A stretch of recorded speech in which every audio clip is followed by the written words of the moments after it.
بسم اللہ الرحمن الرحیم۔ السلام علیکم۔ کالم سپاٹ یوٹیوب چینل پر خوش آمدید۔ کامیابی کے لیے یقین کامل چاہیے، اور یقین کامل کا ہونا اللہ تعالیٰ کے انعامات میں سے ایک انعام ہے۔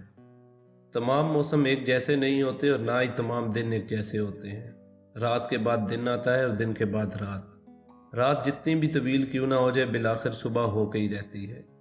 زندگی میں اچھے برے دن آتے رہتے ہیں۔ زندگی کا سرکل کبھی خوشی کبھی غمی پر مشتمل ہے، لہٰذا انہیں زندگی کا حصہ سمجھتے ہوئے اس پاک ذات سے کبھی بدگمان نہیں ہونا چاہیے، اور نہ ہی اپنا یقین کم کرنا چاہیے۔ ٹونی رابنس کے مطابق جس طرح میز کی ٹانگیں ہوتی ہیں، اس طرح یقین کی بھی ٹانگیں ہوتی ہیں۔ یقین ماضی کے واقعات سے بنتا ہے۔ اگر واقعات اچھے ہوں تو یقین اچھا ہوتا ہے، واقعات اچھے نہ ہوں تو یقین بھی اچھا نہیں ہوتا۔ ایک واقعہ مشہور ہے کہ ایک مولانا صاحب مسجد میں خطبہ دے رہے تھے کہ جو شخص یقین کے ساتھ بسم اللہ پڑھ کر پانی پر چلے وہ پانی میں نہیں ڈوبے گا۔ مسجد میں ایک سادہ لو دیہاتی بیٹھا یہ خطبہ سن رہا تھا۔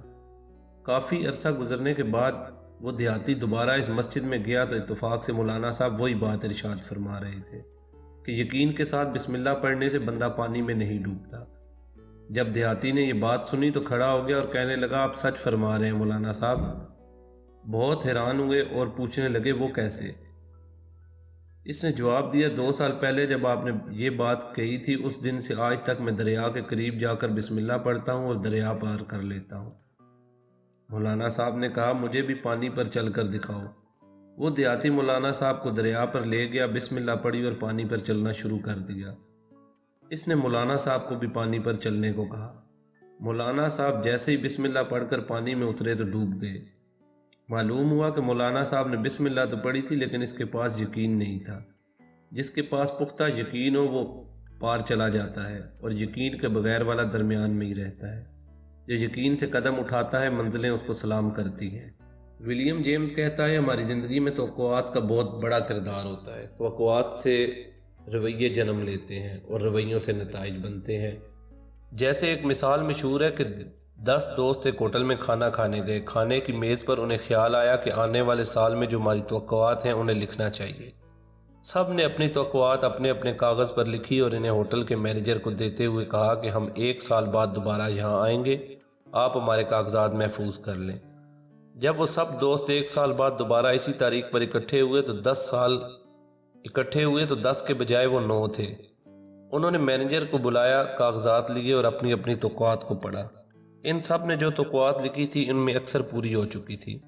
ایک شخص جو نہیں آیا تھا، انہوں نے اس کے کاغذ کو پڑھا تو اس میں لکھا تھا کہ میرے خاندان میں زیادہ تر لوگوں کا جوانی میں انتقال ہو جاتا ہے، اس لیے مجھے لگتا ہے میں اگلے سال تک زندہ نہیں رہوں گا۔ جب انہوں نے اس بارے میں معلوم کیا تو حقیقت میں اس کا انتقال ہو چکا تھا۔ اس طرح انسان جیسا یقین بناتا ہے ویسے حالات پیدا ہو جاتے ہیں۔ اسی طرح یقین کے متعلق ایک فائر واک ایکٹیویٹی بھی کرائی جاتی ہے۔ ایک دفعہ یہ تجربہ حاملہ عورتوں پر کیا گیا۔ جو عورتیں اپنے پختہ یقین کی وجہ سے اس تجربے سے کامیاب گزری، ان سے بچے پیدا ہونے والے بچے زندگی میں کامیاب ہوئے۔ ایک تحقیق کے مطابق وہ لوگ جو جرائم کی دنیا میں چلے جاتے ہیں، انہوں نے بچپن سے جرائم کے متعلق زیادہ سنا اور دیکھا ہوتا ہے۔ اس طرح کے یقین کے لوگوں کی بیٹھک سے ان کی یقین کی طاقت پکڑنا شروع کر دیتے ہیں۔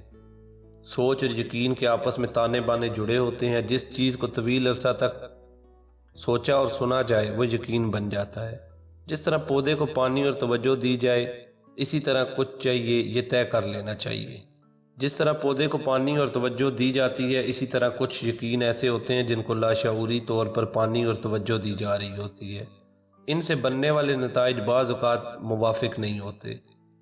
ہم میں سے ہر کسی کو منفی یقین کے مقابلے میں مثبت یقین کا راستہ اپنانا چاہیے، اور یہ طے کر لینا چاہیے کہ کس بات پر یقین کرنا ہے اور کس بات پر نہیں کرنا، کیونکہ خواہشات، رائے اور مشاہدہ یقین کو جنم دیتے ہیں، اور اول نمبر ذہن کا نہیں بلکہ پختہ یقین رکھنے والوں کا ہوتا ہے۔ پختہ یقین ہو تو کامیابی بھی یقینی ہو جاتی ہے۔